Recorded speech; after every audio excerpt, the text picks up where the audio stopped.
Welcome to 5 and 5 from One Stop Co-op Shop, where I discuss 5 design choices in a game in about 5 minutes. I'm Michael Kelly, and today we'll be looking at the JRPG dungeon crawler, Middara. I enjoy big campaign-based dungeon crawlers like Gloomhaven and Sword and Sorcery, so I was really excited about this game.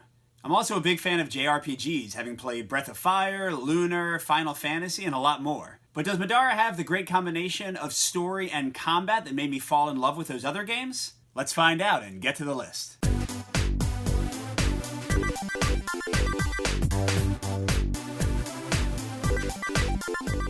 Starting out with a pro, I really love the way this game handles exploration and hidden information. You see very little of the map at first in most quests, and as you get to the edges, you look in a diagram book which hides the maps from you until you're ready to see them. Additionally, you have lots of exploration points and items on the map that can lead to special events, but you don't see those until you look through a little red scanner. All this keeps information about a quest hidden in an exciting way without requiring you to flip back and forth through books all the time. It's honestly the best hidden information I've seen in a dungeon crawler, except for those that use app integration to cheat around the issue. To move around the maps and interact with objects and fight enemies, you have stamina points. I like parts of the system because it's resource management, and I enjoy that you can save up stamina points and then have a huge turn where you attack several times. But on a negative note, they have some limitations on the system that I don't think really need to be there. The big one is that heroes can only move once per turn. Now, I'm sure they did this for balance reasons so you couldn't just rush through the quests, but it's really frustrating when an enemy is maybe one space away and you have to use your entire movement to get next to them to attack, and then you can't move again for the rest of the turn.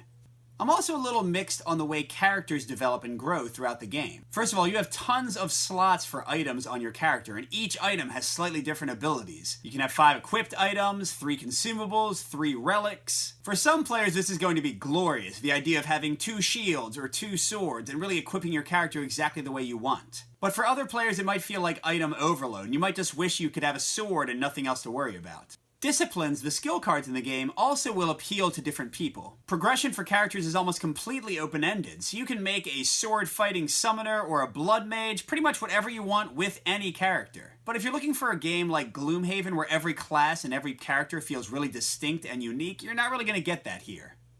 Now we get to my only con for the game, but it is a pretty big one, and that's how swingy combat can be. In combat, attackers roll dice trying to equal or exceed the defender's defense value. The amount they exceed the defense value by is their base damage, but it may get additions from bonus icons appearing on the dice. Now, to be fair, this is a very quick system. You're only rolling 2 or maybe 3 dice usually, so combat is fast to resolve.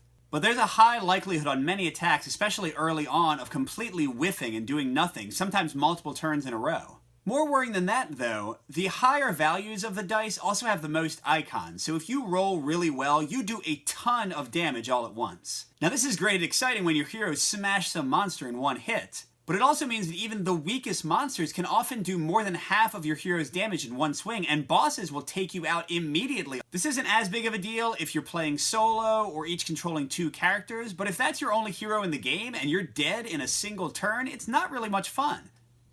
But those combat concerns can't take away my big final pro for the game, and that's the expansive story and campaign. I generally find the storylines in dungeon crawlers to be fairly mediocre. They're usually just a paragraph or 2 of decently written text that's trying to get you to the next adventure. This one, though, is detailed, well-written, has really memorable characters with clear personalities that you follow throughout the missions. And characters can actually die, they can join you and leave you, they can betray you, and you have branching stories. It's just really, really cool and really gets across that JRPG feel better than anything I've ever played besides an actual video game. It's a big pro for me, but I will say, if you're looking for a game where you define your character, you're not really going to get that here because the characters are written for you. But if you want a story with deep, extensive narration that's going to pull you into an alien world, Middara has that in spades.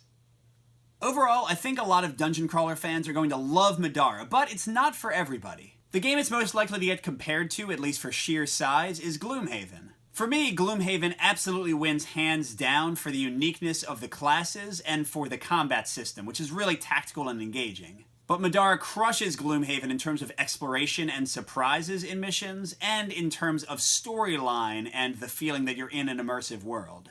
Middara also gives you way more freedom in customizing your character with items and skills. That might be a negative for some people who don't want to dig into those systems, but for some it's going to be amazing. If you're ready to dedicate dozens of hours living in a highly engaging fantasy world, Middara could be the game for you. Good gaming, everyone, and I'll see you at the next stop.